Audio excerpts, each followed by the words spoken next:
Hey everyone, the Dark Knight is here. Captain Pete Maverick Mitchell is recalled to Top Gun for a mission where instead of being a fighter pilot, he has to train the Top Gun graduates. While returning to Top Gun, Maverick's emotional phase meets new parallels. He reunites with his former girlfriend and faces his best buddy Goose's son, Rooster, who is infuriated for genuine reasons. But more than that, Maverick is still heartbroken by Rooster's demise.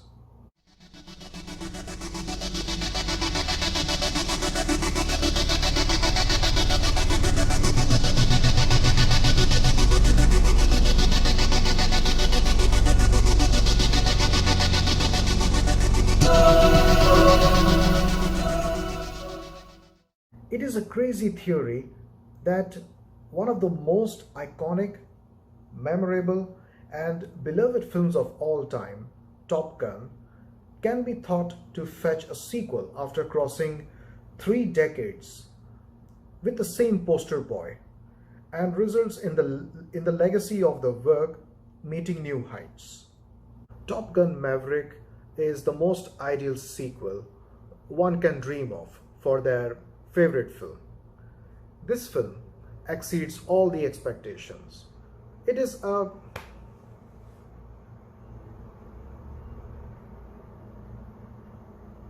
it is a groundbreaking success and in my opinion a cinematic masterpiece dramatizing aviation. You watch such incredible flying sequences and your eyeballs dare not to not to locomote for a microsecond. Tom Cruise at 60 shows no signs of slowing down. He and Top Gun graduates who are younger pilots learned to fly fighter jets. They all were put through extensive 3-month training to avoid air sickness. While shooting the scenes, the cast was sitting in the fighter jets behind the military pilots. And obviously, they didn't get to sit straight in FA-18. They had to go through Cessna 172, then extra EA-300, then L-39, and eventually FA-18 when they had built strong G tolerance.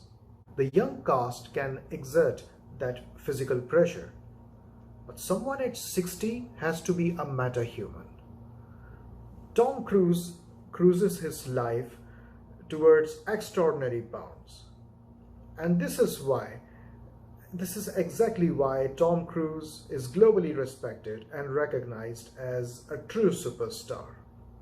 One of the most distinguished aspects of the old Top Gun film was the rivalry between Maverick and Tom Iceman Kazansky. With the new film moving in a different direction, it was a blessing to see Val Kilmer somehow reprising his Iceman role and facing Maverick one last time in that memorable scene. Writing off Iceman character from the franchise, I think is the right idea due to Val Kilmer's health issues.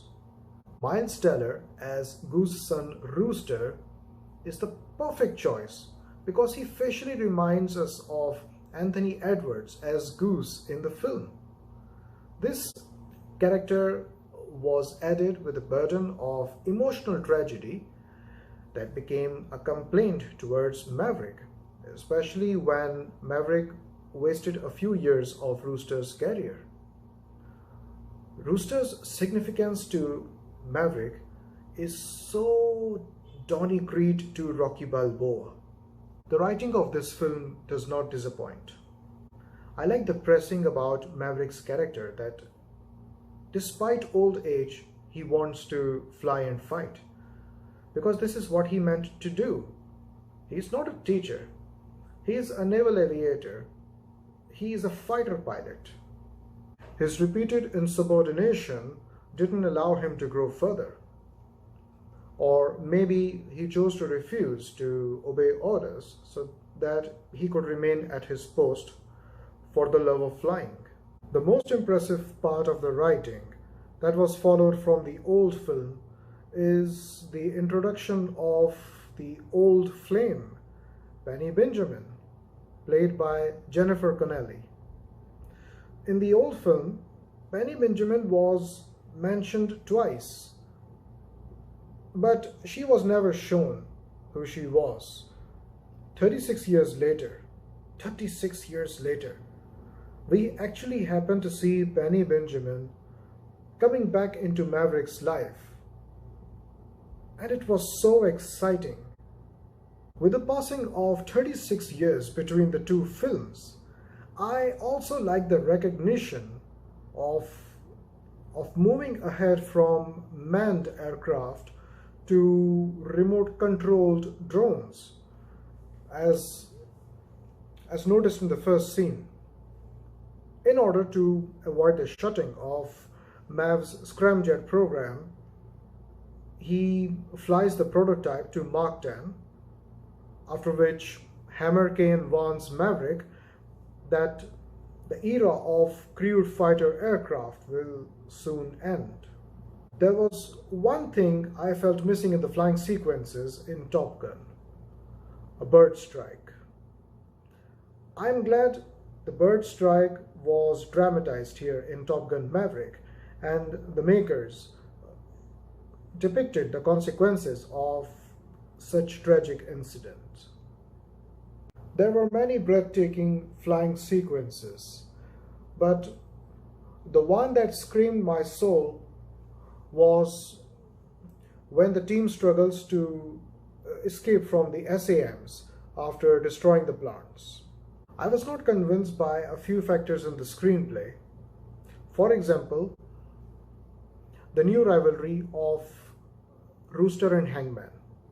It's not really well detailed as Mav and Ice in the Top Gun, and therefore it looked forced to remind us of the old rivalry.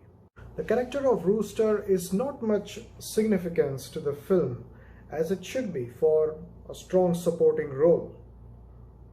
Mav takes the command of the story in its entirety, that Rooster looks like just filling the minutes.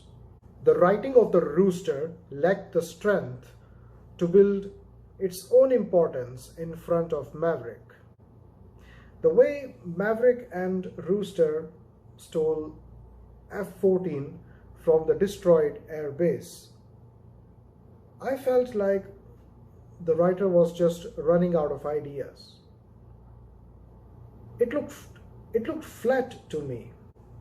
They stole F-14 just like that. Top Gun Maverick, in addition to the points I praised before, is the winner in the sound department, as well as cinematography and direction. The writing of the film showed that the writers were faithful to the Top Gun legacy, and therefore gifted a respectable and dedicated sequel to the audience.